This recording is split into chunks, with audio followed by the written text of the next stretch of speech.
Jill, have you seen Bruce? Bruce, is he by the spruce? He's on the loose. Where's the moose? Bruce the Moose is on the loose as we do our duet review on The Cup, brought to you by Cup of Hemlock Theatre. Hello, everybody, and I am your now bald, formerly ginger, co-artistic producer, Mackenzie, and I am joined by the wonderful associate artistic producer, Miss Jillian Robinson. Hello, Jill. Hello. I have my festive get up today for this. I was about to episode. say, what is your ensemble? What is in your cup? And I will also say, what is your favorite Christmas movie? Oh my goodness, we love this. Okay, so my ensemble is one of my favorite comfy hand-me-down. Oh no, actually I think this is from Value Village. Turtlenecks. I think I've worn it on an episode before, but it's red. It's got like candy cane stars, ornaments. Did you wear it last year for our Christmas's episode? I probably did. Yeah. It's so comfy. Like this time of year, I would sleep in this. And then I have little ornament earrings that I used to, or I should say secretly, my friend Evangeline the Elf used to wear in the distillery district. So I got those going. And then I have the cup. I feel like I haven't brought the cup on in a while, but it does just have water in it because hydration station is definitely needed this time of recording. And my favorite Christmas movie is How the Grinch Stole Christmas, the Jim Carrey one. I just feel the Jim Carrey vibes in that inspired me to be the kind of quirky, outlandish, absurdist performer that I can be. And I can quote the entire movie. So yeah, Mac, what are you sipping on? What's your favorite Christmas movie? Tell us about it. Well, Jill, I am also rocking the cup tonight with a cup of Earl Grey tea and some honey because I'm currently slightly under the weather. And so I'm drinking that, and then I'm in my cable knit blue, winter blue sweater. And my favorite Christmas movie is one that is shared by my entire family, which is Die Hard. Oh, because nice. Yes, that is a Christmas movie. Come at me in the comments. I will fight you like John. Like, sick Bruce Willis on them. Exactly. I will go full like John McClane on hilarious. Nakatomi Towers to prove that it is a Christmas movie. I mean, literally, the lead character's wife is named Holly. Could we get more Christmassy than that?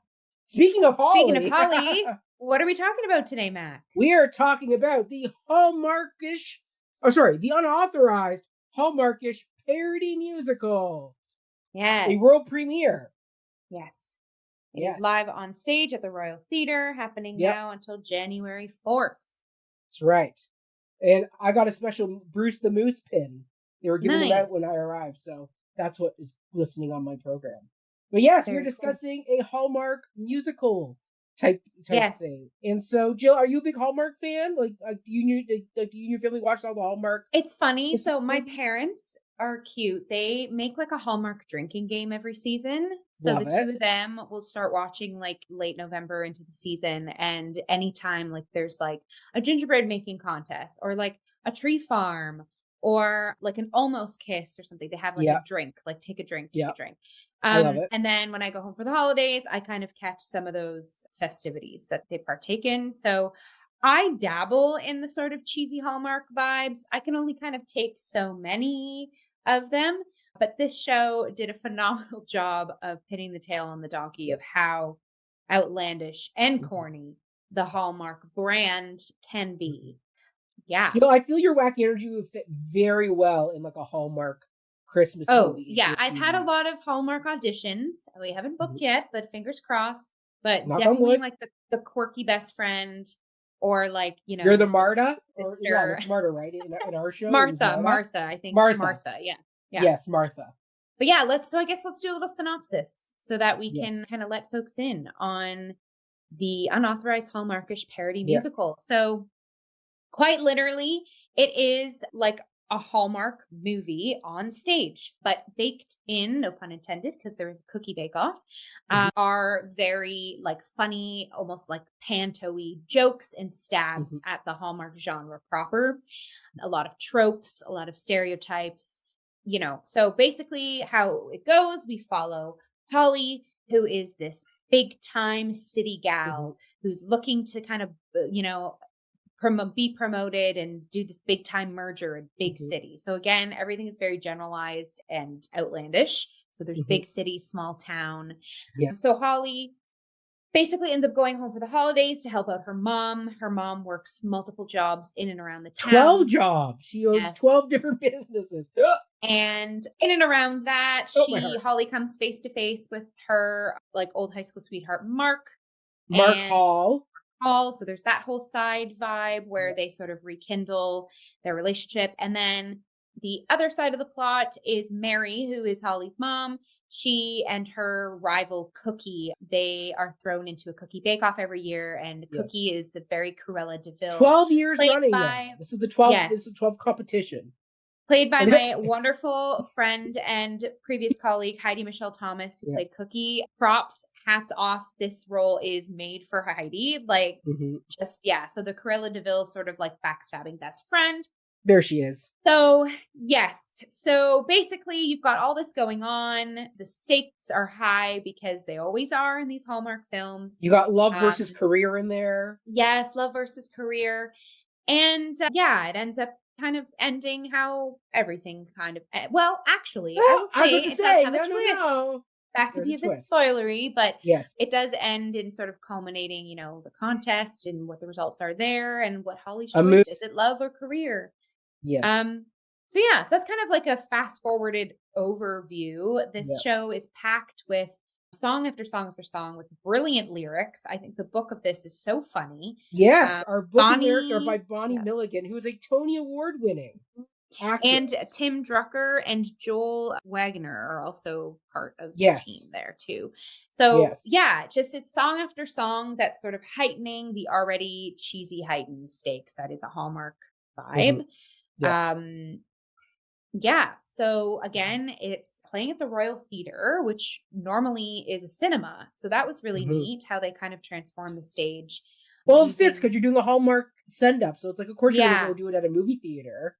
Yeah, so a lot of the set was also like a virtual. It's all projections too, which is nice. Projection and props. And then just, general appraisal on my vibe before I can throw it to you, Mac, is I think, the cast is phenomenal. Very well cast, super strong. Comedic timing across the boards was top notch. Just shouting out, again, I already shouted out Heidi, whose, prowess and stage presence definitely hits the spot with Cookie. And then I also want to shout out Luke Witt, who plays Cody and Martha and just bips and bops between so many different characters and just does so it great way. All the store women of him just coming in and out of the door in a different costume, playing all the different like women of the town. Yeah, absolutely. Yeah, so just those are kind of my shout outs. I think the costuming was stunning too. A lot of the like vibrant red and green pops, that is your Hallmark sort of setup there.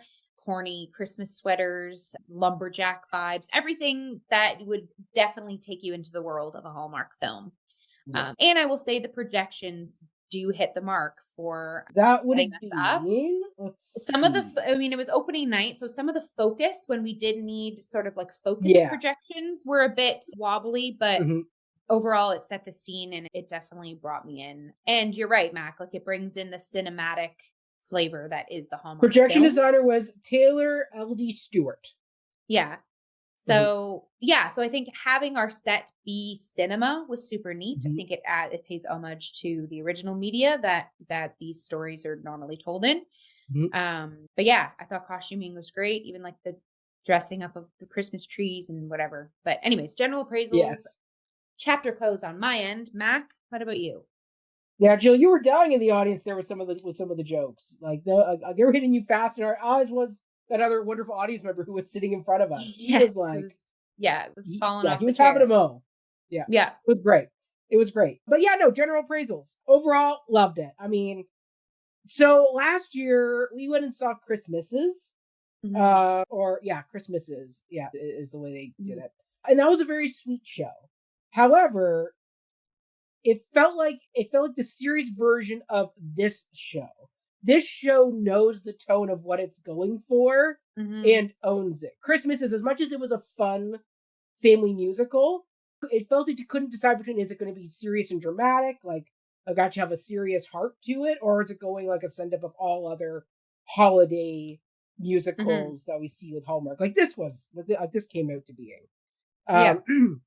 So for me, like, I would say I enjoyed this, if not just as much, maybe actually a bit more than Christmas's Mm-hmm. last year, because it knew its tone and owned it and was like, nope, we are going full schlocky, like, hokey. Like the fact that like Mary, played by Emily Richardson, comes out at one point carrying a box that really just says "prop heavy box to show hard work," Yeah. right? Like it's like that level of joke, right? Yeah. Like it knows what it's supposed to be and embraces it. It doesn't try and hide itself.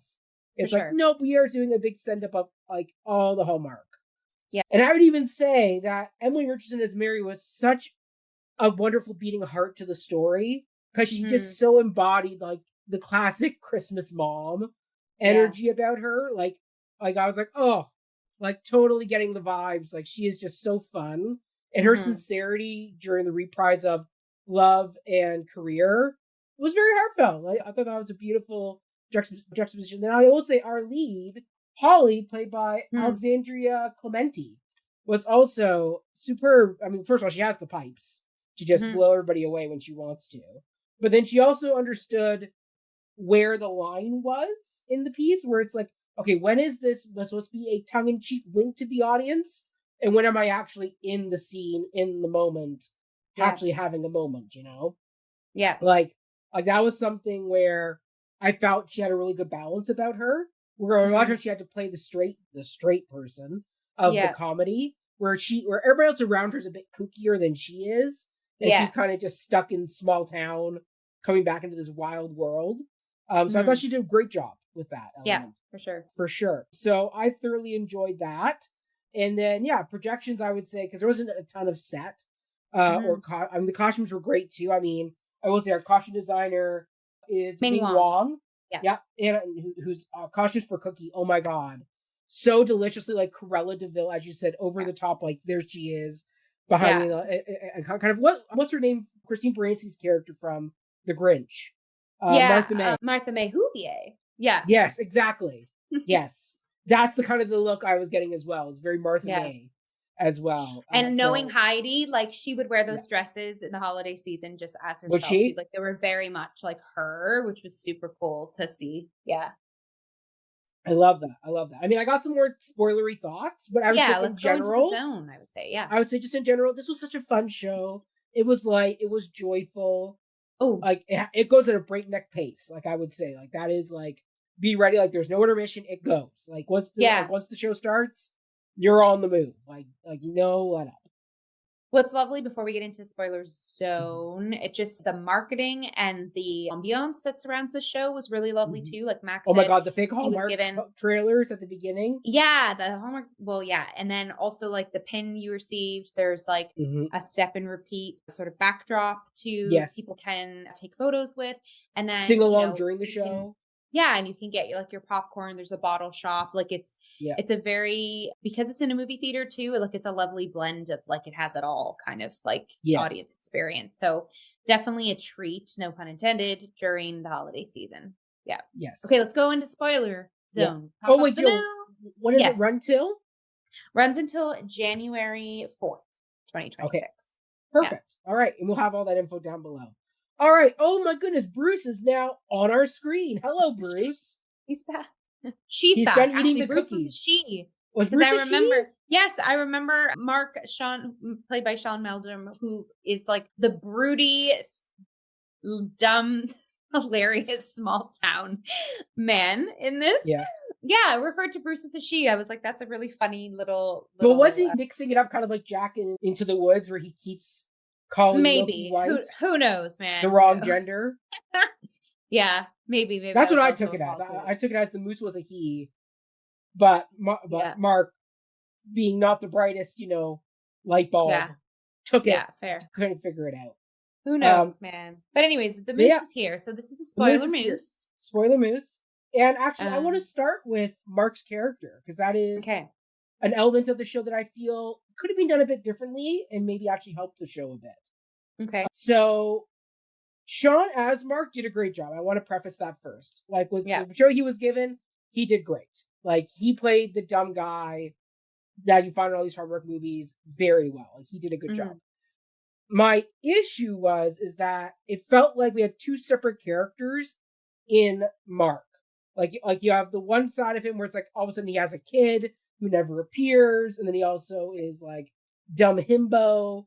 Like I feel like what would have been better for the story is split that into two characters. I call him like Mark and I don't Mhm. know, Wahlberg. I don't know. Like shake up. Like I just separate the characters. Like have one that's like the one with like the dad and like the dead wife and the kid, and then have Mark as like the dumb sheriff Sure, of the yeah. town, and then have Holly stuck in a love triangle, which is very hallmarky for these type of Yeah. films. Like you can even have Mark be like working with her in big city, and he follows her there, so you get the whole nasty dumb boyfriend Mm. from the city, and you got Sure. wholesome boyfriend back home with the Yeah. kid.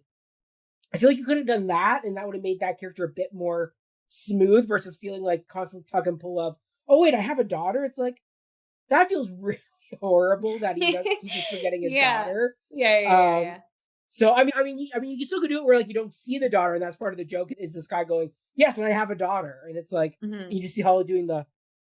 where, Yeah. something like that. I don't know. Like I feel like that could have helped that character a bit more because I feel he was a bit pulled in two different directions of what they wanted. I will say his song about his dead wife though, and the fact she dies by eating gluten because she feels It's like really funny.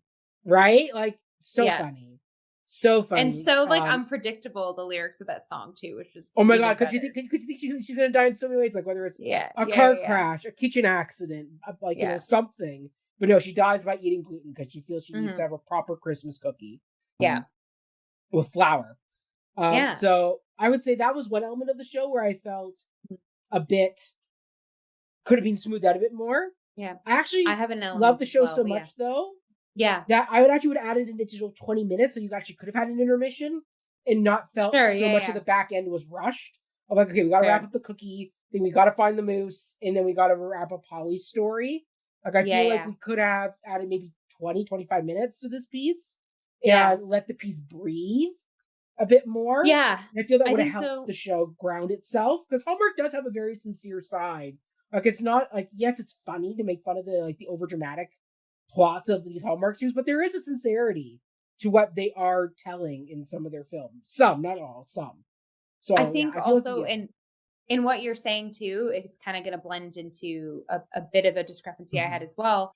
Is the their wonderful performers are swings, Alyssa Lynn and Levi Mm-hmm. Stepp, who you see if you're watching on YouTube are the far left and right of Mac's Yes, screen they there. are. They're great. They play like the ensemble bits at the beginning, Mm-hmm. and they're also a bit transitionary Yeah, bodies as well. yeah. But I do think what you're proposing, Mac, if this story was beefed out a little bit too, they could have had a little bit more agency themselves. Like maybe Levi played that like boyfriend you're That's what talking I about. was thinking too. I was like, they already Or have another guy there. yeah. Why not Or use him as like Alyssa's like another character? a quirky like town person. I just feel like I Exactly. know why they're there, and I know why the production is clever in making their track as if it's non-existent so that it's the Yes. holiday season. If Alyssa and Yeah. Levi do need to step into the Mm-hmm. roles that they need Yeah. to, their ensemble characters aren't necessarily needed, but Yes. it just makes for I just wanted them to have a little bit more even ensemble agency than they did in Yes. the piece. Yes.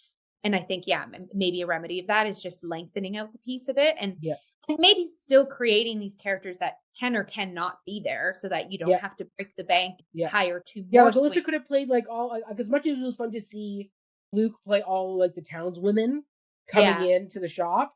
You could have given a few of those to Alyssa, and sure. Yeah. and could have had her in that scene a bit more. Mhm. Um, you Again, know, like I get it from the production, like budget sense. Like it's as yes, if Alyssa and Levi weren't even there, the show would correct, still run perfectly. yes, But again, I think just a little bit more agency for them and not having to break the bank by hiring a couple more swings. It would have yeah, been kind of lovely to see them round out the story agreed. a bit more too. And then Did I you have a did favorite mention, song? oh, yes, a Judge That Cookie has been in my head since we've seen the show. Mm-hmm. You name all the cookies that Cookie named. I probably could name more of the international ones than the first ones they said. Yeah, But yeah, that song was really good. And then obviously the song you said, the gluten song that Mark sings about his yes, dead the wife. Western like what happened to my wife. Yeah. Yeah, And then again, they're all bops, but again, the lyrics they're very lyric heavy. So They're very Sondheimian with like how fast the yeah. words move and how you got to have to be listening to catch every joke, which I appreciate. Yeah. So I almost wish they do like a cast recording of this, like with a Yes. lyric book, because I think that would be again like everyone over the holidays. They're always looking for a new holiday CD to indulge in. Like we love the classics, but then Yeah. I don't know. I'm someone after a week of hearing the same White Christmas. old-timey classics and White Yeah. Christmas and All I Want for Christmas. I'm like, all I want for Christmas is a new soundtrack to indulge in. And I think this one would become a staple on the show for me. So yeah. Any other elements, Mac, that you wanna we talked about costuming, we talked about the usage of the projector. Like I said Yep. earlier, I think some of the focus of the projector probably could have been cleaner, but that might just still Yep. be tech hiccups that they were Yes. ironing out in opening night. Yep. But having it sort of wash over both like the backstage and the side panels, I thought was Yep. a really cool look Very there. cool touch. No, I mean overall, like as I said, like I think I would love another 20 minutes put into this piece just so we can give the piece some breathing room. I will say the Christmas tree song was cute with the Christmas tree costumes, Yeah. but the singing Christmas trees and the Christmas tree wanting to be kissed Yeah. didn't quite work. I feel like that moment Yeah, could use yeah. a bit more, you know, Sure. like I feel like what they were going for was almost like Kiss the Girl from like Yeah, yeah. Little Mermaid. And then of course the tree falls and breaks the kiss spell of the Mhm. moment. But I feel like they could have clarified that a bit more because it feels like that's what the kind of the vibe they were like aiming for is like the Christmas trees are all the Greek chorus as Yeah. like Holly and Mark are like wandering the Christmas tree farm. So I feel like that staging could have been a bit more clarified. Sure. But overall, like I loved it. I thought this was such a fun piece. I actually, as I said, I want another 20-25 minutes just added in. It Mhm. doesn't have to be song scenes. It could be book scenes, just moments to give characters breathing. Because the big twist of the piece that we should talk about quickly at the end here is that Holly opts not to go the Hallmark route of staying in small town and sticking with the Yes. himbo. Yeah. Instead, she decides to go back to big city where she has successfully done a merger with some Chinese bank. Yeah. And so she's Yeah. going back to continue her career. And so I love that. I love Yeah, that it was a great change. twist. Yeah. It's a great twist that turns Holly from just a generic Hallmark female character into actually one that actually is like, okay, you actually Yeah. got some interesting agency to you, girl. I approve. Yeah, yeah, yeah. Yeah, totally. So I Yeah, love this is that ending. definitely a show to take your loved one, take your friends, Were you make it a picking up on the girls' vibes between night. Cookie and Mary? Yes, I love there was like a little bit of There's some maybe, let's sexual be tension there. honest, tension Yeah. there, which was like Yeah. a fun little nod as well. But yeah, this whole piece is packed with merriment. Again, Yes, Heidi merriment. Michelle, yes. Heidi Michelle Thomas, too, is a dame in this city, and she is a phenomenal human being that has been in Yeah. my life for many years, too. And she like reeks up the stage with all of that. So I also know, and she's one of those castmates that get butts in the seats regardless. So I know the theater's already going to be full because of Heidi. So everyone needs to go get their tickets now so that you have a seat and you can, treat yourself to a wonderful night out. Because this holiday season, like it is about gift giving, but I've always been like a quality time person over that. That's I our think, family too. Give the gift of so experiences, not the gift of physical exactly goods. experiences and memories and laughter. And especially nowadays, I think it's important. So Would you we'll take see. your niece and nephew to see this? I don't know if they would it wouldn't be as entertaining for them. Do you know what I mean? Like, I think like they've seen the Hallmark movies that are like on in the background when we're home, but like, no, I think I don't think it's like explicit per se. Like I could take it to them, but I just think it would ring more for an older audience for sure. What age do you think is a good age for like a introduction to this? We Like say 10? like maybe like maybe as early as 10, yeah. And then you're probably gonna like start understanding all the things by like 14 or whatever. But yes. Yeah, there's a whole scene with Cookie and Cody there that is very coded. Yeah, which it would go over some kids' heads, but Anyways, yes, so go on out and see the Unauthorized Hallmarkish Parody Musical, which is live on stage at the Royal Theatre. It's on College here in Toronto. It is, like Max said, the world premiere, and it is on stage till January 4th. We'll pop all the info below. Yeah, I mean, get out there, Toronto. I mean, we have some Broadway caliber creative team here producing new work here in Toronto and casting Canadians.